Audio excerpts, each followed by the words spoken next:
Hello students, SV academy Rawla के online platform पर online classes में आपका बहुत बहुत स्वागत है।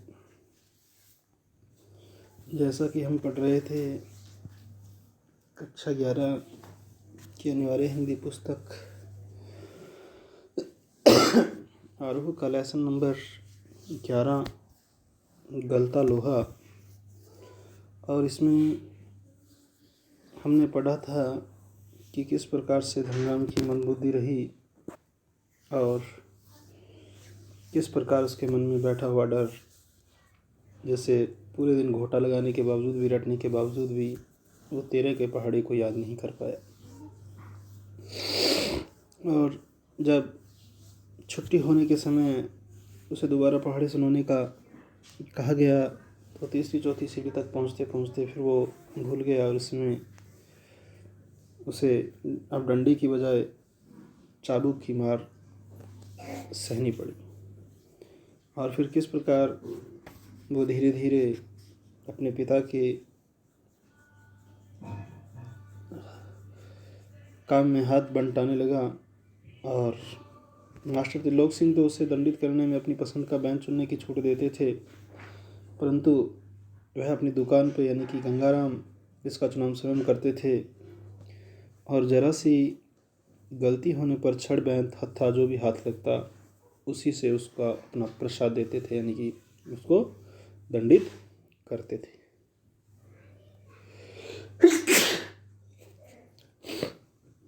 एक दिन गंगाराम अचानक चल बसे तो धनराम ने सहज भाव से उनकी विरासत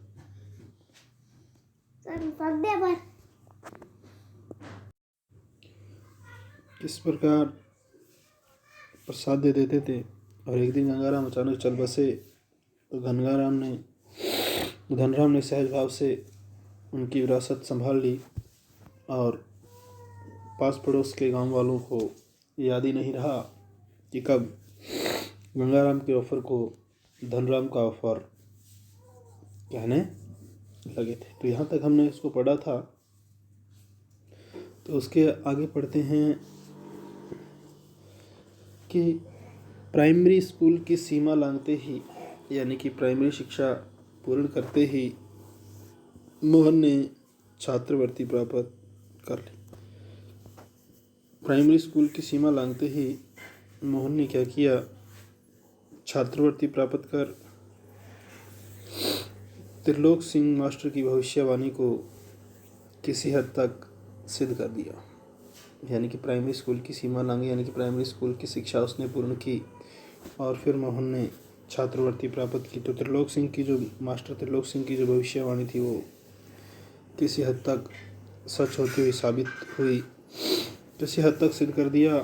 तो साधारण हैसियत वाले यजमानों की पुरोहिताई करने वाले वंशीधर तिवारी का हौसला भी बढ़ गया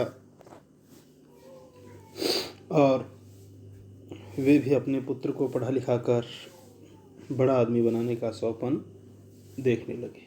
तो यानी कि जब यजमानों की पुरोहिती करने वाले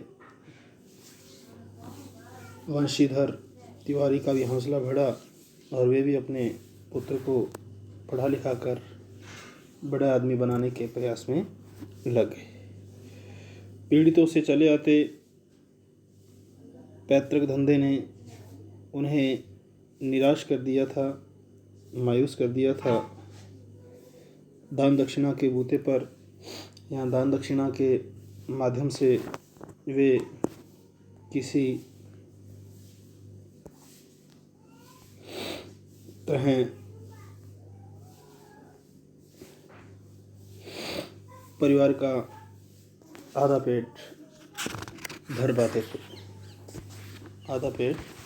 थे, यानी कि बड़ी मुश्किल से उनका जीवन यापन चलता था। आगे है, मोहन पढ़ लिख कर वंश का दारिद्र्य, यानी कि पूरे वंश की दारिद्र्य का मतलब है गरीबी, जो आर्थिक हालत अच्छी नहीं थी उनकी, गरीबी की अवस्था थी, तो उसी के लिए कहा है कि मोहन पढ़ लिख कर वंश का दारिद्र्य मिटा दे, गरीबी मिटा दे, यह इनकी हार्दिक इच्छा थी। यह उनकी हार्दिक इच्छा थी। लेकिन इच्छा होने भर से लेकिन इच्छा होने भर से ही सब कुछ नहीं हो जाता। आगे की पढ़ाई के लिए जो स्कूल था वह गांव से 4 मील दूर स्थित था। यानी कि आगे की पढ़ाई के लिए जो स्कूल था वह गांव से थोड़ा दूरी पर था। 2 मील की चढ़ाई के अलावा बरसात के मौसम में 2 मील की तो चढ़ाई थी उस 4 मील के रास्ते में। 2 मील की चढ़ाई के अलावा बरसात के मौसम में रास्ते में पड़ने वाली नदी की समस्या अलग थी। यानी कि उस 4 मील के रास्ते में 2 मील तो चढ़ाई थी और जब बारिश का समय हो जाता था तो बीच में पड़ने वाली नदी जो उफान पे हो जाती थी तो उसको पार करना भी मुश्किल था। यानी कि आगे की पढ़ाई जारी रखने में भी समस्या थी। इसके बावजूद भी वंशीधर ने हिम्मत नहीं हारी और लड़के का नाम स्कूल में लिखा दिया। इसके बावजूद भी वंशीधर ने हिम्मत नहीं हारी और अपने लड़के का नाम स्कूल में लिखा दिया। बालक मोहन लंबा रास्ता तय कर स्कूल जाता और छुट्टी के बाद थका मांदा यानी कि बिल्कुल थक सा जाता वो घर लौटता तो पिता पुराणों की कथाओं से, जो प्राचीन ग्रंथ है हमारे पुराण वगैरह, उनकी कथाओं से विद्या व्यसनी यानी कि विद्या का व्यसन, विद्या रूपी आदत बालकों का उदाहरण देकर उसे उत्साहित करने की कोशिश करते रहते। यानी कि उसका हौसला बढ़ाते, यानी कि उसको और अधिक उत्साहित करते कि वो लगातार पढ़ता रहे। वर्षा के दिनों में नदी पार करने की कठिनाई को देखते हुए वंशीधर ने नदी पार के गांव में एक यजमान के घर वर्षा के दिनों में नदी पार करने की कठिनाई को देखते हुए वंशीधर ने नदी पार के गांव में एक यजमान के घर पर, यानी कि कोई यजमान था, कोई जानकार था उनका, उनके घर पर मोहन का डेरा तय कर दिया था। यानी कि उसको वहाँ रहने के लिए एक यजमान के घर मोहन का डेरा यानी कि मोहन का स्थान निश्चित कर दिया या तय कर दिया गया। घर के अन्य बच्चों की तरह मोहन खा पी कर स्कूल जाता। घर के अन्य बच्चों की भांति भी मोहन खा पी कर स्कूल जाता और छुट्टियों में नदी उतार होने पर गांव लौट आता था। संयोग की बात है, एक बार छुट्टी के पहले दिन जब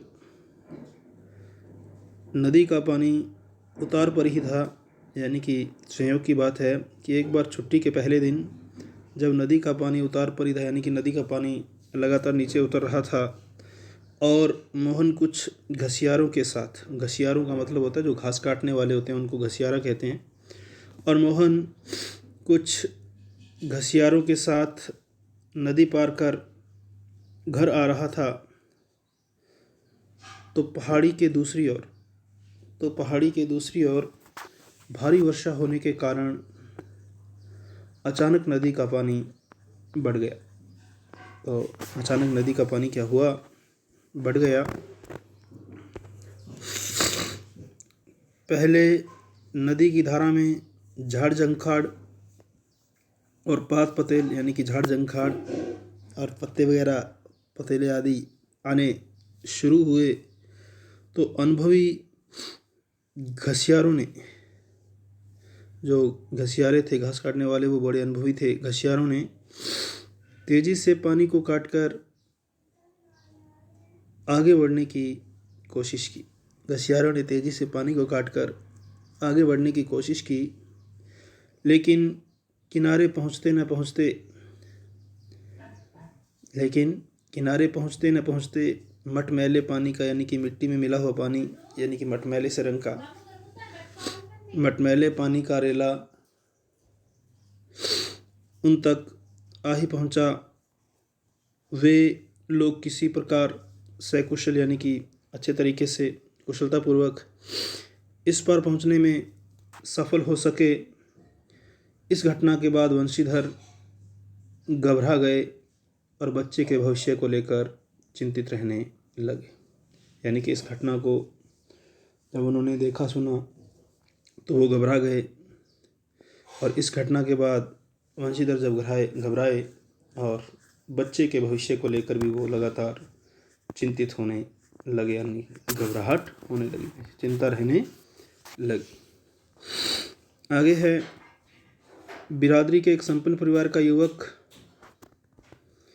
बिरादरी के एक संपन्न परिवार का युवक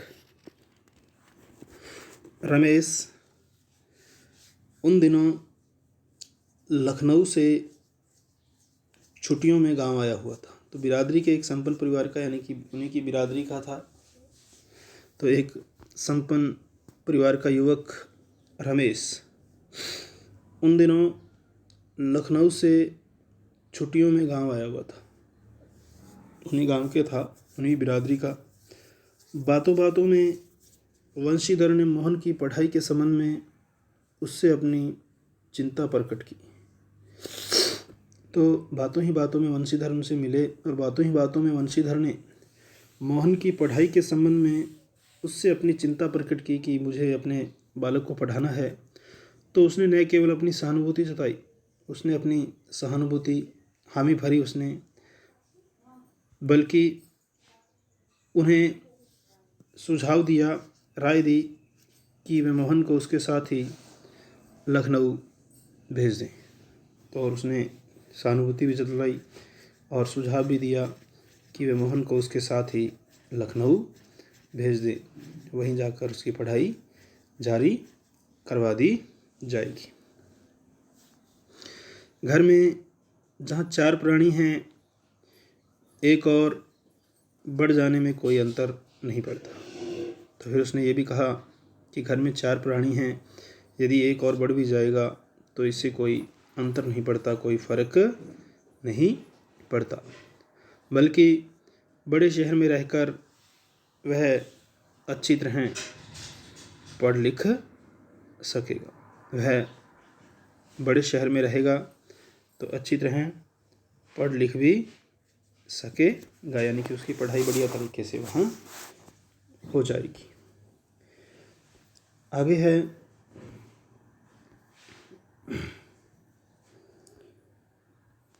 वंशीधर को जैसे रमेश के रूप में, जब वंशीधर ने रमेश से इस प्रकार की बातें की, उसने अपनी सहमति जताई और हामी भरी, तो इसके बाद वह बहुत खुश हुआ।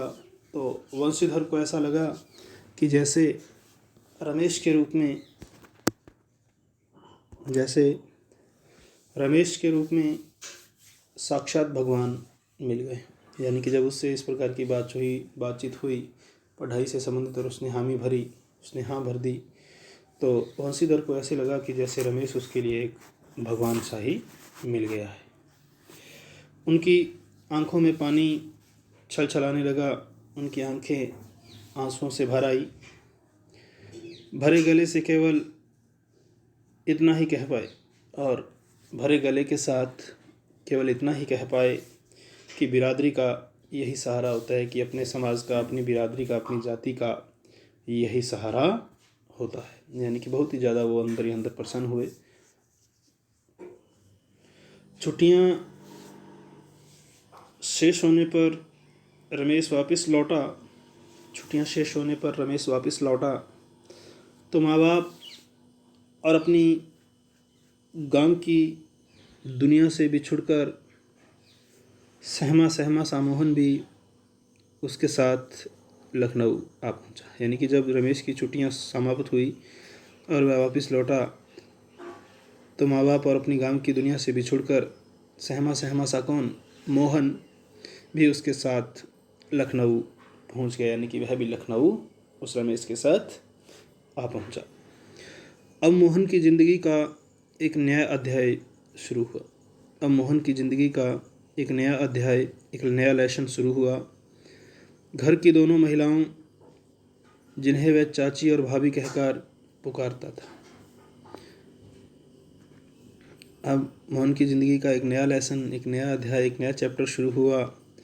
और घर में दोनों महिलाएं, जिन्हें वह चाची और भाभी कहकर पुकारता था, का हाथ बंटाने के अलावा उनका हाथ बंटाने के अलावा धीरे धीरे वह मोहल्ले की सभी चाचियों और भाभियों के लिए कामकाज में हाथ बंटाने का साधन बन गया था। यानी कि एक सभी के पूरे मोहल्ले में ही एक काम का साधन बन गया था। यानी कि हर कोई उससे काम ले लेता था, हर कोई उसे काम सौंप देता था और वह भी बेसमझ लड़का उसमें उनके कामों में लगा रहता।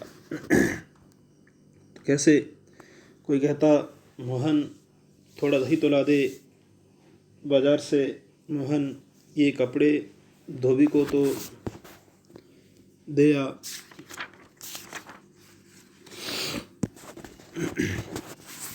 कोई कहता, मोहन 1 किलो आलू तो ला दे। औसत दफ्तरी बड़े बाबू की हैसियत वाले रमेश के लिए मोहन को अपना भाई बिरादर बतलाना अपने सामान के विरुद्ध जान पड़ता था। यानी कि उसको वो लेके तो गया, परंतु वो जब उसकी हैसियत बताता था तो उसके बारे में बताना अपना अपमान समझता था और उसे घरेलू नौकर से अधिक हैसियत वह नहीं देता था और उसे वह घरेलू नौकर की तरह अपने घर में रखता था। इस बात को मोहन भी समझने लगा था। थोड़ी बहुत हिला हवाली करने के बाद रमेश के निकट के ही एक साधारण से स्कूल में उसका नाम लिखवा दिया गया। लेकिन एकदम नए वातावरण और रात दिन के काम के बोझ के कारण गांव का वह मेधावी होशियार छात्र शहर के स्कूली जीवन में अपनी कोई पहचान नहीं बना पाया। तो वहाँ अपनी वह कोई पहचान नहीं बना पाया। उसका जीवन एक बंदी बंधाई लीक पर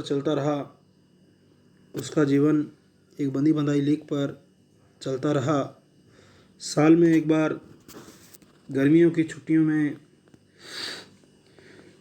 गांव जाने का मौका भी तभी मिलता जब रमेश या उसके घर का कोई प्राणी गांव जाने वाला होता, वरना उन छुट्टियों को भी अगले दर्जे की तैयारी के नाम पर यानी कि आगामी कक्षा की तैयारी के नाम पर उसे शहर में ही गुजार देना पड़ता था। और अगले दर्जे की तैयारी तो बहाना भर थी,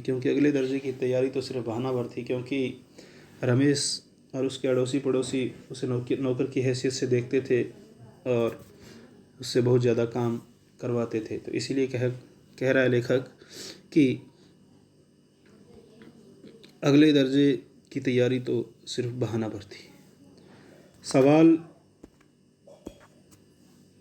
रमेश और उसकी गृहस्थी की सुविधा असुविधा का था। यानी कि अगले क्लास की तैयारी तो सिर्फ बहाना था। सवाल तो ये था कि रमेश और उसकी गृहस्थी की सुविधा और असुविधा का, क्योंकि जब वो अगर चला भी जाता गांव तो उन्हें बहुत ज़्यादा असुविधा का सामना करना पड़ता, क्योंकि काम करने वाला कोई उसके अलावा था नहीं, क्योंकि वो उससे खूब काम लेते थे। मोहन ने परिस्थितियों से समझौता कर लिया था, क्योंकि और कोई चारा भी नहीं था और कोई उपाय भी नहीं था।